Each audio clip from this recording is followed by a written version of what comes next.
Olá galera, tudo bem? Sejam bem-vindos ao meu canal, sou o Ricardo Odin, caso você esteja aqui pela primeira vez, esse é o canal Direct, é um canal de entretenimento, aqui vocês escolhem o vídeo que eu vou reagir, tá bom? Estou trazendo hoje, a pedido de seguidores do canal, 7 maiores conspirações de desenhos cartoonizando. Vamos entender essa história juntos, porque eu também sei do que se trata, vamos lá então. Oi, eu sou o Matt, e ao contrário do que dizem, eu não estou morto. Eu sei que é um jeito estranho de começar o vídeo, mas há um tempo atrás eu era desse jeito, e usava fundos azuis nas nuvens, e por causa disso muita gente criou a teoria que eu estava morto e no céu. Obviamente é pra rir, mas isso me fez pensar uma coisa. Essas teorias de desenhos animados são muito engraçadas, exceto quando fazem sentido. Então eu peguei as melhores e piores teorias que eu consegui encontrar na internet. Então vamos entrar em coma e sonhar com esse vídeo, pois vamos ver as conspirações ilegais de desenhos. Trabalho investigativo, vamos lá.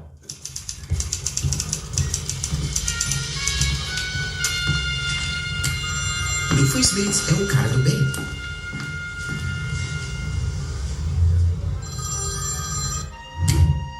Se você não viu Phineas e Ferb, você não existe. Todo mundo viu esse desenho. E no meio desses episódios que tem a mesma estrutura, você percebe que o, entre aspas, vilão do desenho, Doofenshmirtz, sempre sai livre das besteiras que ele faz. Isso obviamente é feito para o personagem continuar a existir, e porque a maioria de seus planos são horríveis, mas alguns deles podem ter repercussões pro resto da eternidade. Tipo, logo na primeira temporada, tem um episódio que o Doofy cria uma máquina que faz todo mundo fazer o que ele quer. Então, por que ele sempre é solto mesmo que seus Innators possam causar tanto mal? Afinal, é claro que o Doofy fez muita coisa ilegal, não é? Bom, a teoria da internet, ou do canal do Matt Pet Film Theorist, diz que tem um motivo para isso. A primeira pista dessa teoria vem de um especial de episódios do desenho chamado Os Arquivos da OSUSB, que, pra quem não sabe, essa organização é uma sigla para Organização Sem uma Sigla Bacana, e é a organização que contrata os animais para os fazer agentes secretos. Neste especial, o Doofenshmirtz é revelado ter sido parte da organização, o que é estranho porque ele não é um animal. Porém, tem um motivo bem claro do porquê ele não faz mais parte da organização.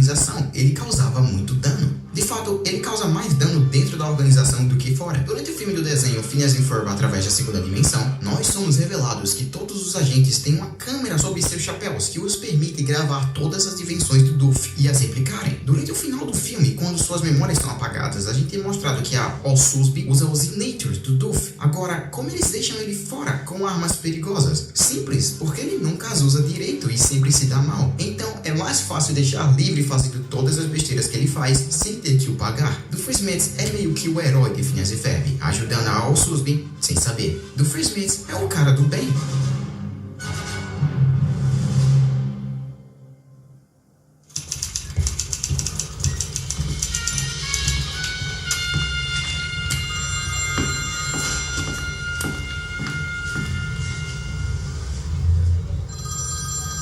Como eu não só poderia fazer um vídeo nesse canal sem falar de Bob Esponja, como eu também não poderia fazer um vídeo sem falar dessa conspiração. Não porque ela é famosa ou algo assim, mas porque ela genuinamente faz sentido. Fenda do biquíni, apesar de ser um nome impróprio para quem tem uma mente suja, na verdade está se referindo a uma fenda onde a cidade fica. Dá pra ver isso no episódio da Minhoca de Touro. Ou quando no primeiro filme nós vimos o Plankton descendo e subindo uma ladeira. O lance é que não existe uma fenda do biquíni na vida real. Na verdade, só existe um arquipélago, que é um conjunto de pequenas ilhas, que tem o nome de Atol de Bikini. Esse conjunto de ilhas é famoso por ter sido o lugar onde os Estados Unidos testou um número absurdo de 23 bombas nucleares nos anos 40. E isso fez com que sua fauna e flora marinha fossem totalmente modificadas e até destruídas, com seus resultados até hoje sendo vistos embaixo d'água e até as suas próprias plantas em terra firme. Até hoje é impossível viver nas ilhas pelo número alto de radioatividade no local. Agora, com tudo isso em mente, por que Steven Hillenburg escolheu usar um lugar tão macabro para seu show de tanto amor e carinho? Bom, isso eu não sei, mas a teoria está fazendo mais e mais sentido. Será que a Feira do Biquíni na verdade é uma cidade do fundo do mar que tem peixes falantes e criaturas bizarras porque são afetados pela radiação? Isso fica melhor ainda quando você percebe que aquela gravação de explosão que tem nos episódios, na verdade é uma gravação colorizada de um dos testes na ilha. Por isso, a teoria faz mais e mais sentido. Se a explosão que ocorreu na Fenda do Biquíni ocorreu no atol do Biquíni, então esse show se passa no mesmo lugar.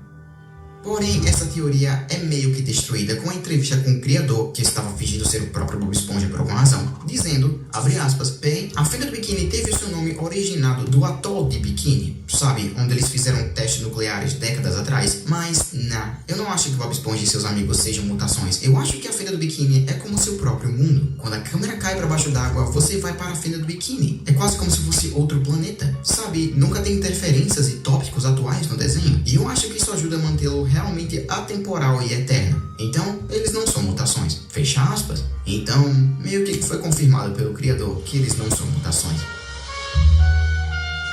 Nossa, cada teoria, né, que as pessoas criam e todo nada a ver. Meu Deus, é bom que tem gente que se propõe essas coisas, né?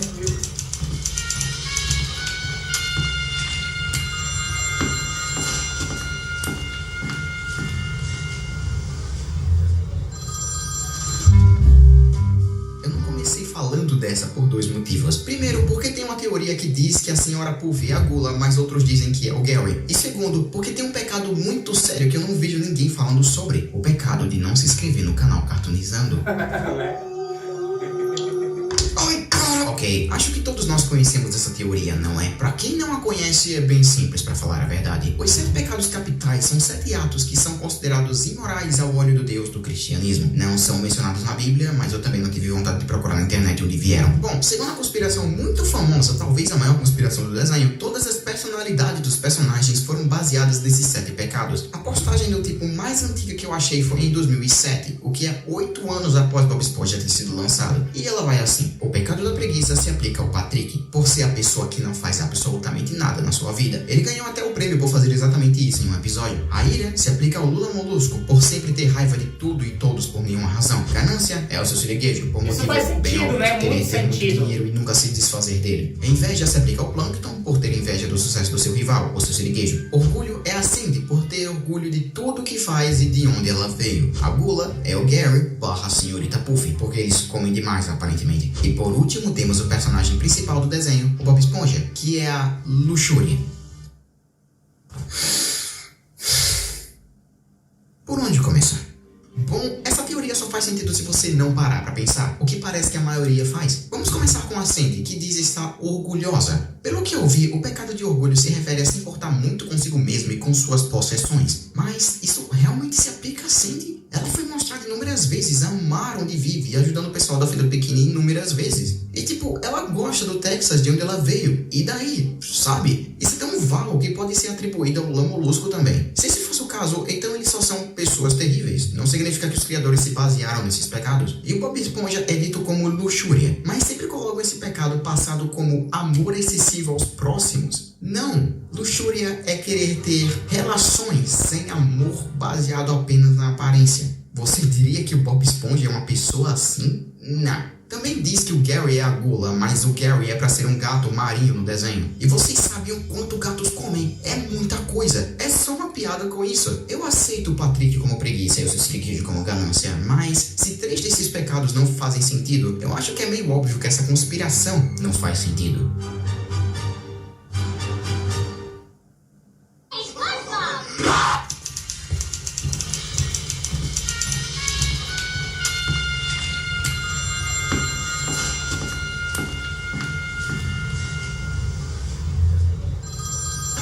Eu sei que essa teoria parece estúpida depois do título, mas por favor, essa teoria é tão da hora que me fez falar.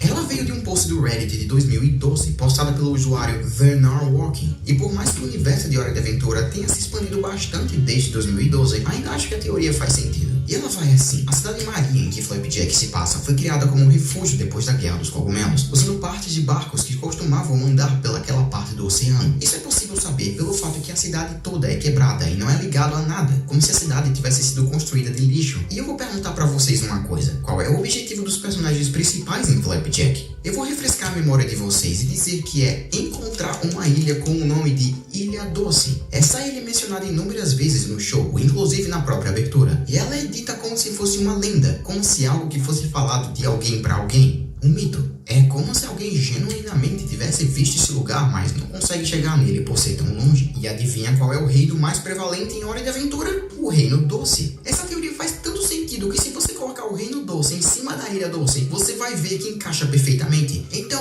será isso o mesmo lugar? E a parte mais interessante é que antes de Platinum Ward ter criado Hora de Aventura, ele trabalhou escrevendo os episódios para qual desenho? Exato! Flapjack! Nossa. Tudo faz muito sentido pra não ser real. Muito sentido.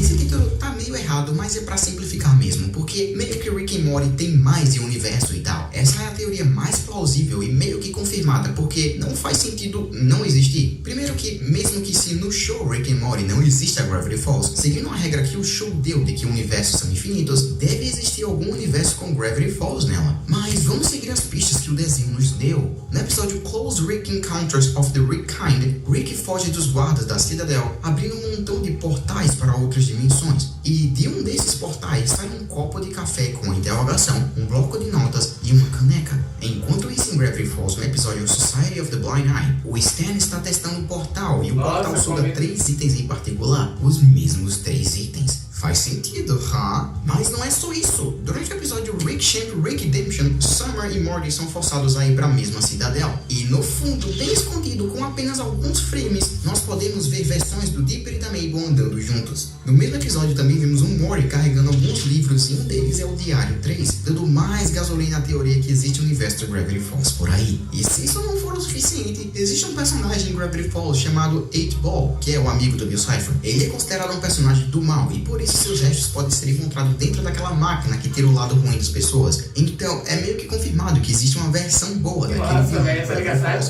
ligação aí faz todo sentido, okay, né? gente. Mas só tem referências de Gravity Falls em Rick and Morty, não tem referências de Rick and Morty em Gravity Falls.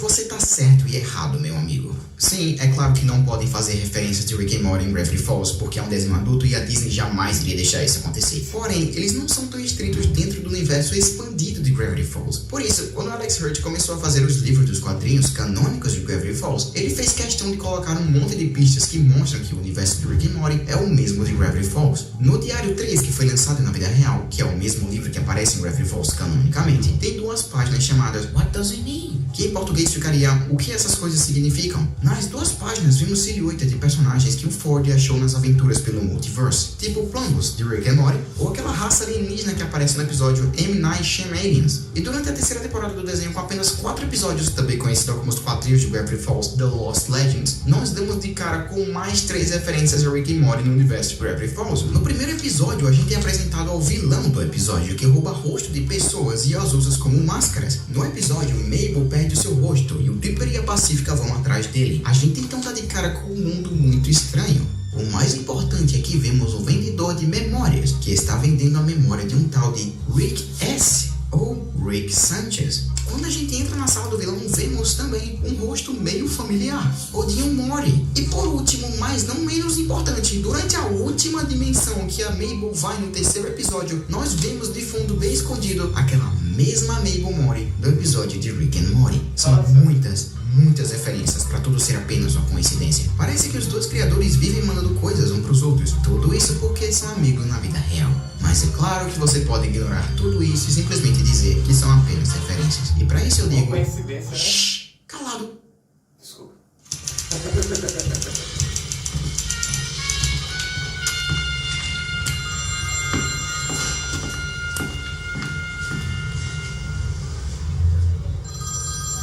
Vou fazer uma pergunta sincera pra vocês. Vocês já viram Thomas? Eu nunca vi, mas eu ouvi dizer que é bem famoso. Bom, se eu te dizer que os protagonistas, na verdade, foram criados com o objetivo de servirem para um propósito e nunca saírem da linha, bom, essa é menos uma teoria / conspiração e mais uma série de fatos que, se colocados um atrás do outro, vocês percebem algo estranho. Acho que vocês sabem como trens funcionam, certo? Eles vão de um lugar para o outro seguindo ferrovias e grande parte das vezes eles levam um monte de coisa em cima e várias pessoas. Bom, esses veículos são essas criaturas. Thomas e seus amigos têm que seguir ordens de seus donos e não sair da linha literal que são os trilhos. Esses trens são basicamente forçados a trabalhar 24 horas e não têm escolha, porque eles não têm como se rebelarem. Por quê? Bom, porque isso já aconteceu e não acabou muito bem. Durante a 1ª temporada, no episódio A História Triste de Henry, Henry era o trem que não queria fazer o seu trabalho, que se recusou a fazer algo só porque o condutor estava dizendo. Por esse motivo, o condutor tirou todo todo o seu combustível e o deixou parado. Mas como se deixar uma pessoa rebelde sem habilidade de se mover não fosse algo pesado o suficiente, o condutor chama pedreiros para construir um muro de tijolos e impedir o Henry de falar com os outros. Ou seja, ele vai ficar nessa prisão pelo resto da sua vida, até sua morte, só porque não queria seguir ordens do condutor. Se não fosse só isso, os outros trens passaram por ele e ficavam dizendo coisas como bem feito para ele. Então, se você não seguir regras sem pensar sobre, você é basicamente colocado na cadeia? Que tipo de vida é essa? E lembrem-se, eles são trens. Alguns deles param de funcionar e acreditem, eles desmontam um trem e criam outro. Eu genuinamente não entendo porque dessas mensagens nesse show. Certo, escutem seus pais e tudo mais, mas é bom ter um senso crítico. A vida é sua. E ensinar crianças que se você não fizer o que é dito, você pode ficar pelo resto da sua vida enferrujando até a morte é bem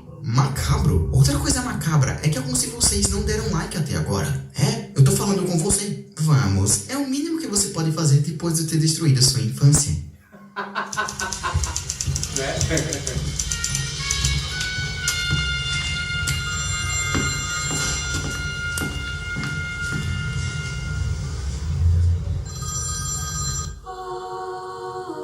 É o seguinte, Over the Wall não é um desenho dos mais comuns. Ele é genuinamente especial, com suas lindas cores, personagens incríveis e uma trilha sonora tão boa que eu a escuto até hoje, 7 anos depois do desenho ter sido lançado. Porém, o fim do show deixa muitas coisas em aberto, tais quais que se você enxergar bem fundo, você percebe que os protagonistas estavam à beira da morte. Mas antes de explicar tudo isso, vamos começar do início. Os personagens aparecem do nada em um lugar totalmente desconhecido, literalmente com o nome do lugar tendo sido revelado ser Unknown, que é desconhecido em português. Nós, o público, não sabemos como eles foram parar lá, e esse sentimento é compartilhado com os protagonistas que estão tão confusos quanto nós. Porém, a partir de agora, iremos ao final do show, que se você não viu, recomendo vê-lo para poder entender essa parte por completo. Mas se você não quer ver, relaxa, que isso não vai tirar o seu aproveitamento da série. Talvez até a deixe mais interessante.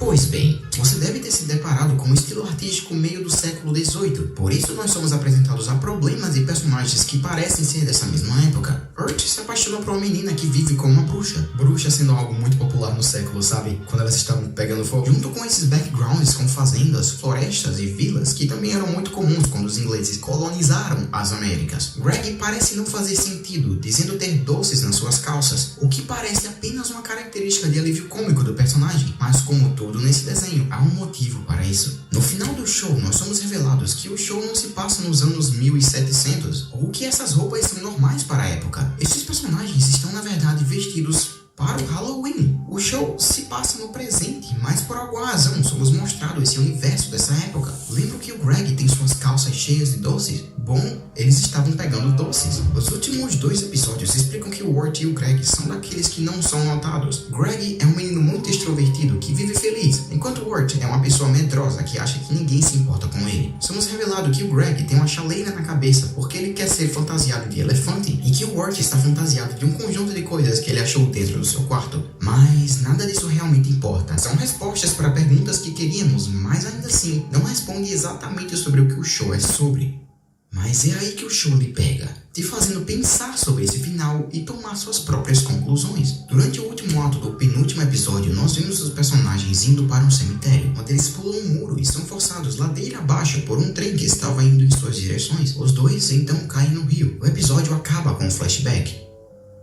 Assim que o show começa, nós somos mostrados silhuetas de 2 personagens embaixo d'água, dando a entender que toda a aventura começa assim, que são os 2 personagens prestes a morrerem afogados. O que empurra essa teoria para ser mais confiável ainda e provavelmente 100% intencional, vem dos atos dos personagens. Nos flashbacks, nós os vemos fazendo atos que são impedidos de terem suas conclusões. Por exemplo, o Wirt pega uma pedra, que não pertence a ele. Ele mesmo diz isso, que não teve permissão de pegá-la e que pretende devolver. Isso parece relevante, mas lembre-se que o limbo é um lugar entre depois da vida e a vida em si. Um lugar para pessoas que ainda têm coisas para resolver e que não são aceitas no outro mundo por não ter terminado tais atos. Vamos usar o lenhador como exemplo. No início do primeiro episódio, nós encontramos ele pegando lenha, que na verdade é usada para tirar um líquido preto que é usado para deixar uma lamparina acesa com a alma da sua filha. Esse líquido preto pode ser entendido como um extrato de alma, como se as árvores fossem pessoas que não conseguiram ir para o além da vida e morreram ali mesmo. Por isso, assim que a lamparina é quebrada, o lenhador se encontra com sua filha de novo, porque ele entendeu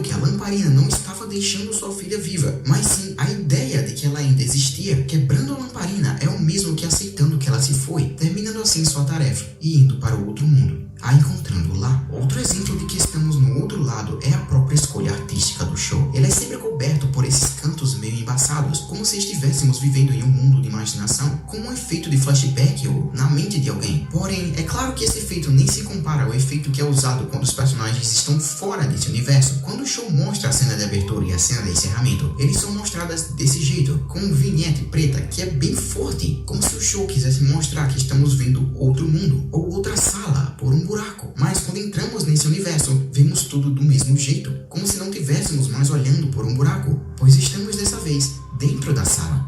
E se toda essa informação não foi o suficiente para convencer você, saiba que tudo isso é explicado e resolvido nos clipes do início e no final da série. A primeira cena nós vemos vários momentos com personagens que iremos acompanhar com o passar da minissérie, mostrando todos os atos que tais personagens não terminaram ainda. Seja o rei vendo um fantasma na sua mansão, que na verdade é uma mulher que mora lá, ou o gorila, que na verdade é um homem, ou até aquela mesma pedra que o Greg rouba. Mas o mais importante é que, por causa dos eventos que nós vimos no show, todos esses atos são resolvidos e nós vemos suas soluções na última cena do show.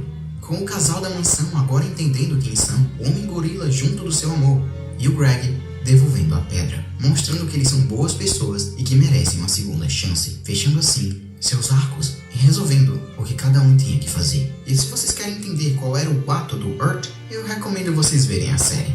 Aprendemos então que um dos shows mais bonitos e bem animados do Cartoon Network é na verdade uma história de dois irmãos tentando aprender lições para não serem levados para o outro mundo, lutando para sobreviver no rio entre a morte e a vida. Over the Garden Wall, na verdade, é um show sobre o purgatório.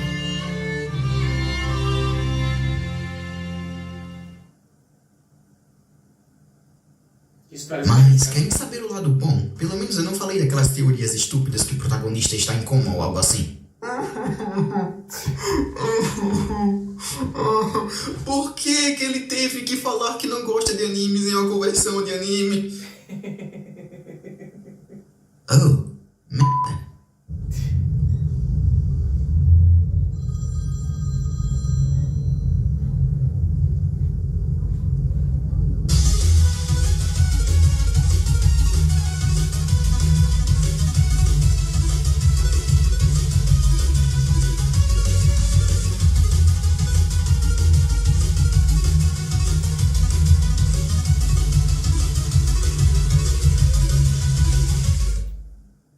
Pronto, acabei de me inscrever no canal. Se inscreve aqui também, deixa o seu like, sugere um vídeo que você queira que eu reaja. Achei super interessante isso aí, né? Porque eu não assisti esses desenhos, né? Esses filmes que ele mostrou, mas quando você vê que existem pessoas que conseguem extrair de dentro de uma cena, de dentro de um episódio, figuras, situações, pontos que você, enquanto telespectador, não consegue.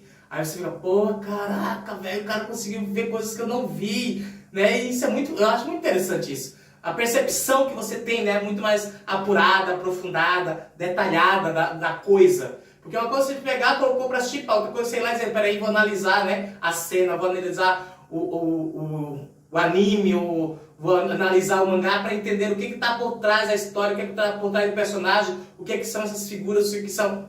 Isso é foda, né? Eu acho muito massa. Gostou do react? Se inscreve, deixa o seu like, me segue lá no Instagram, Ricardodinho3, sugere o próximo vídeo e a qualquer momento eu volto com certeza, tá bom? Tchau, gente. Tchau.